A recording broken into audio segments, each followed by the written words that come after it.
বিসমিল্লাহির রহমানির রহিম। স্বাগতম সবাইকে online free course Python for research মাল্টিডিসিপ্লিনারিতে। আপনাদের সঙ্গে আছে আমি ইনস্ট্রাক্টর মাহমুদুল হাসান মুন, এবং আমাদের সঙ্গে আমাদের মেন্টর হিসেবে আছেন শ্রদ্ধেয় সাবির হোসেন স্যার।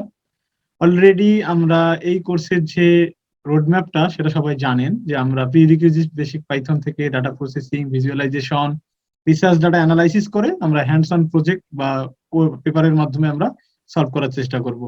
অলরেডি আমাদের প্রথম যে phase pre requisite basic Python আমরা শেষ করেছি। সেখানে আমরা যে টপিক গুলো কভার করেছি সেগুলো আপনারা দেখে নিয়েছেন। বেসিক পাইথনের অনেক টপিক অলরেডি কভার হয়ে গিয়েছে।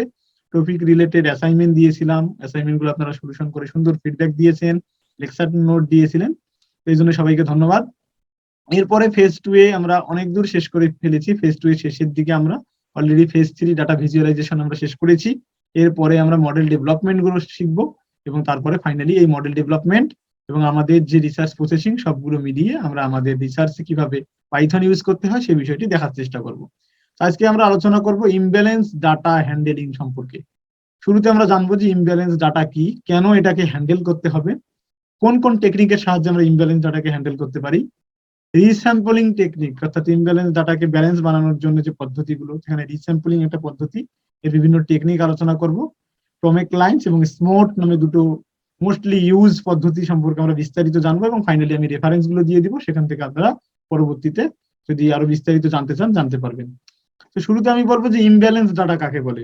শাব্দিক অর্থে যদি আমি বলি যে ইমব্যালেন্স বলার হচ্ছে ব্যালেন্সহীন। হ্যাঁ, আপনি শুরু করি আমরা যে আমাদের যদি রেজাল্ট হয়, রেজাল্টটা কিন্তু ওভারঅল সবগুলো সাবজেক্টের উপর ভিত্তি করে হয়। বাংলা, ইংলিশ, গণিত তিনটা সাবজেক্টের গড় বা ভালো এভারেজ যেটা, সেটাই হচ্ছে আমার রেজাল্ট। সেটা যদি ভালো না হয় তাহলে আমরা বলতে পারি ওভারঅল রেজাল্ট আমার ভালো না।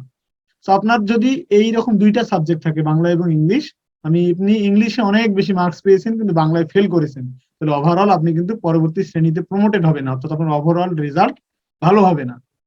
ঠিক তেমনি আমরা যখন ডাটা অ্যানালাইসিস করি তখন অনেক সময় আমাদের ডাটার ক্যারেক্টারিস্টিক্স এর উপর ভিত্তি করে বিভিন্ন বিষয়ে ডিসিশন নিতে হয়। কোন ক্লাসের অন্তর্ভুক্ত আমার নতুন যে ইনপুটটা সেটাকে বের করে নিতে হয়। এই যে পদ্ধতিগুলো আছে, এই যে প্রবলেমটা আছে, একে বলা হয় ক্লাসিফিকেশন প্রবলেম। ক্লাসিফিকেশন প্রবলেমে কি থাকে, বিভিন্ন ক্যারেক্টারিস্টিক্স থাকে, এবং ক্যারেক্টারিস্টিক্স এর উপর ভিত্তি করে নির্দিষ্ট একটা ক্লাস দেওয়া থাকে, এবং বলা হয়ে থাকে এই ক্যারেক্টারিস্টিক্স গুলো যদি স্যাটিসফাইড করে সে 1 নম্বর ক্লাসের অন্তর্ভুক্ত। আর কিছু ক্যারেক্টারিস্টিক্স দেওয়া থাকে, এগুলো যদি স্যাটিসফাইড করে তাহলে সে 2 নম্বর ক্লাসের অন্তর্ভুক্ত। এরকম অনেকগুলো ডাটা থাকে।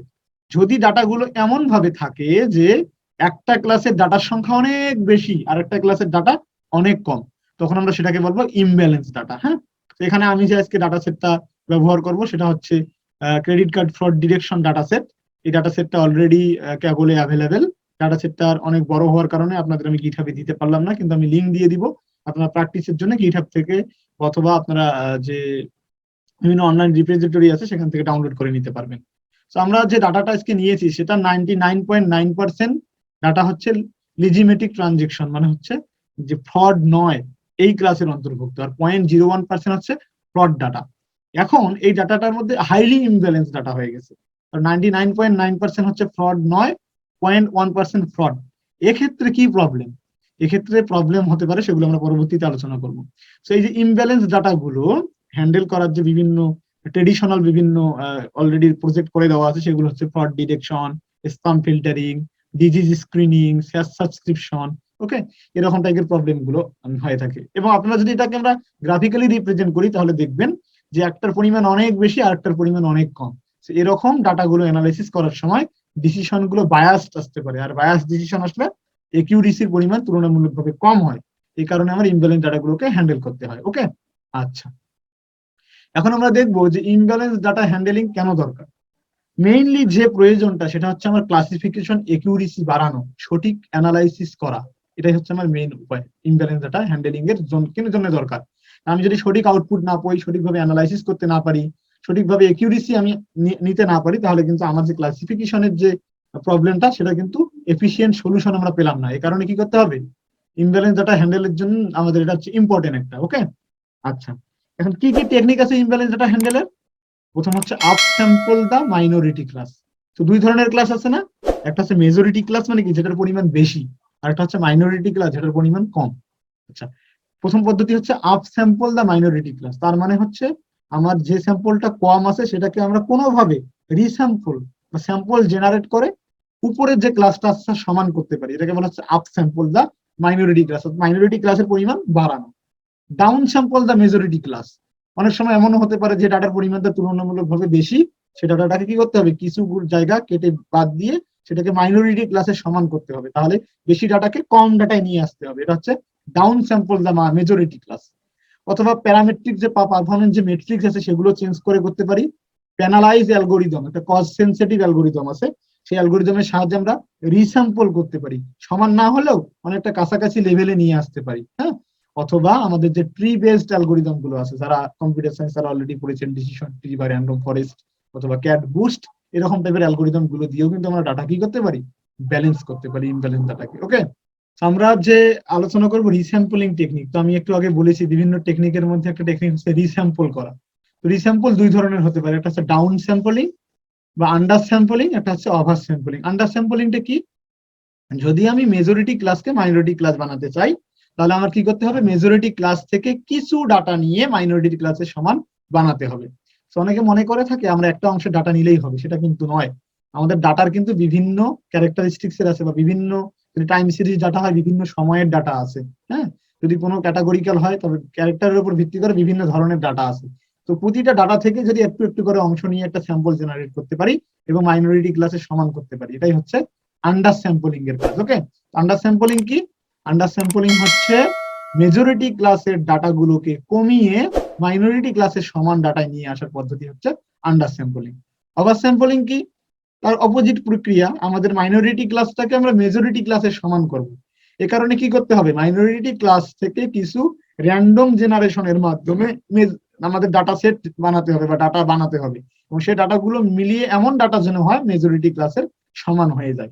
এই ক্ষেত্রে বিভিন্ন পদ্ধতি আছে, সেগুলো আমরা পরবর্তীতে দেখব। তো এই দুই পদ্ধতির সাহায্যে কিন্তু আমরা ডাটাকে, ইমব্যালেন্স ডাটাকে পুরোপুরি ব্যালেন্স বানাতে পারি, যেটা আপনারা পিকচার দেখলেই সহজে বুঝতে পারছেন বলে আশা করি। ওকে, আচ্ছা দেখুন, আমরা একটা স্ক্যাটার প্লট দেখিয়েছি একটা ডাটার।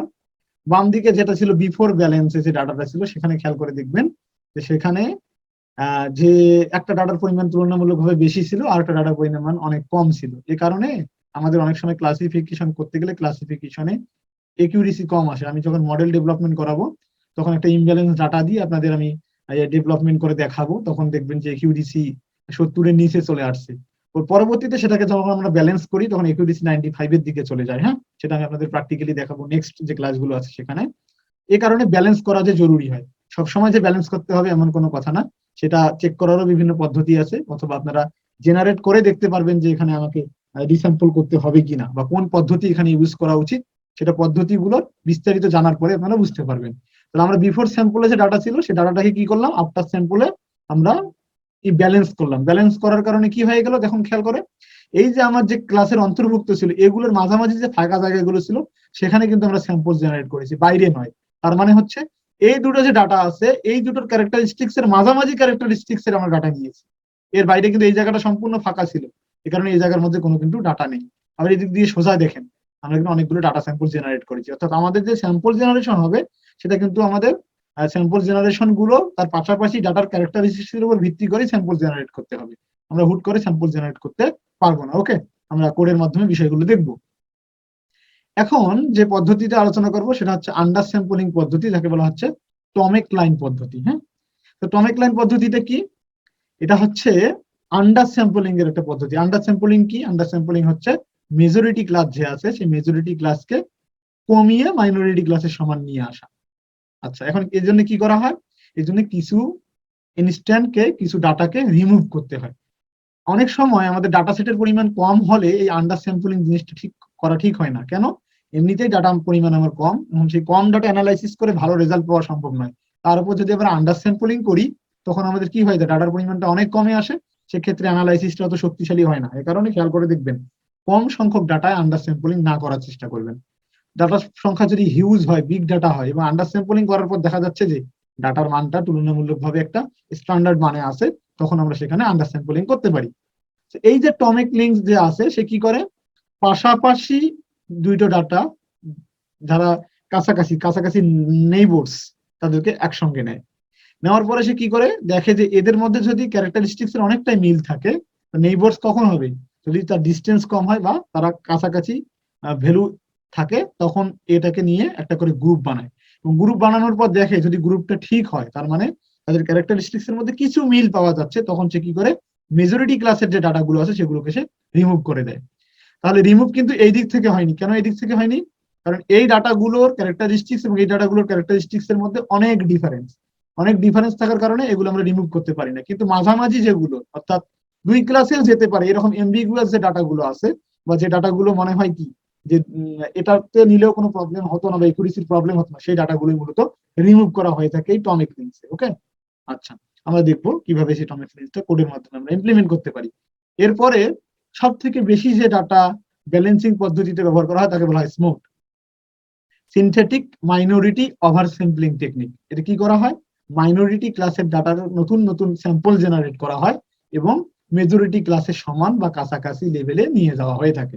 এবং সবসময় স্মোটে কি হবে, স্মোটে মাইনরিটি ক্লাসের ডাটাগুলোকে রিস্যাম্পল করে মেজরিটি ক্লাস বানাতে হবে। এখন কিভাবে সেই রিস্যাম্পলটা করব? রিস্যাম্পল র্যান্ডমলি করতে হবে। কিভাবে? আমাদের এইখানে দুটো ডাটা সেট ছিল, একটা ছিল ধরে নিলাম এই যে যে গোল, সেগুলো হচ্ছে মেজরিটি ক্লাস, আর চারিকোনা যেগুলো আছে সেগুলো হচ্ছে মাইনরিটি ক্লাস। এর মাঝে আমাকে এমন কিছু স্যাম্পল পয়েন্ট জেনারেট করতে হবে যাদের ক্যারেক্টারিস্টিক্স মাইনরিটি ক্লাসের ক্যারেক্টারিস্টিক্স এর কাছাকাছি হয়। অর্থাৎ একই তো হবে না, কারণ হচ্ছে আমি তো এই জায়গায় একটা ডাটা স্যাম্পল নিতে চাচ্ছি, এই ডাটা স্যাম্পল নিতে চাচ্ছি, এ কিন্তু এর পাশাপাশি যে নাইবারস গুলো আছে মাইনরিটি ক্লাসের, তাদের ক্যারেক্টারিস্টিক্স কে সে ধারণ করে। ঠিক সেম ভাবে এই জায়গায় আমরা আরেকটা স্যাম্পল নিলাম, এভাবে আমরা নতুন কিছু স্যাম্পল জেনারেট করলাম। স্যাম্পল গুলো কখনো কিন্তু অপোজিট যে ক্লাস আছে সেই ক্লাসের স্যাম্পলের মতো হবে না, সেগুলো মাইনরিটির স্যাম্পলের মতো হবে, বিধায় আমরা মাইনরিটি ক্লাসের মধ্যে এগুলোকে স্থান দিয়েছি। স্যাম্পল গুলো আমরা ক্যারেক্টারিস্টিক্স দেখার পরে যদি বুঝতে পারি সেগুলো মাইনরিটি ক্লাসে রাখা যায়, তখন সেগুলোকে মাইনরিটি ক্লাসের যদি আমরা বানিয়ে দিই, এবং তখন কি হয়ে যায়, মেজরিটি ক্লাস বা মাইনরিটি ক্লাসের মধ্যে একটা ভারসাম্য চলে আসে, তারাটা ব্যালেন্স হয়ে যায়। এইটা হচ্ছে দুইটা স্পেশাল পদ্ধতি। এছাড়াও অনেক পদ্ধতি আছে যেগুলো আমি যে রেফারেন্স দিয়েছি সেই রেফারেন্স থেকে আপনারা দেখে নিতে পারবেন এবং ডাটাগুলোকে ব্যালেন্স করতে পারবেন। তো মডেল ডেভেলপমেন্টটা যদি আপনাদের আমি না দেখাই, তাহলে ডাটার ব্যালেন্সিং এর প্রয়োজনীয়তা আপনারা কম অনুধাবন করতে পারবেন। আমরা আজকে কোডের মাধ্যমে ব্যালেন্সিংটা শিখে নেই, নেক্সট ক্লাস থেকে যখন আমরা মডেল ডেভেলপমেন্টে যাব তখন আমি দেখাবো যে ব্যালেন্সটা কতটা গুরুত্বপূর্ণ। আমি এখানে রেফারেন্স গুলো দিয়ে দিয়েছি, এই রেফারেন্স গুলো অ্যাক্সেস করে আপনারা বিস্তারিত জানতে পারবেন, এবং আশা করি বিস্তারিত জানলেই আপনি খুব সহজভাবে এই ক্লাসের যে ইমব্যালেন্স আছে সেটাকে ব্যালেন্স করতে পারবেন। তো দেখা হবে পরের লেকচারে। সবাই ভালো থাকবেন, ধন্যবাদ সবাইকে।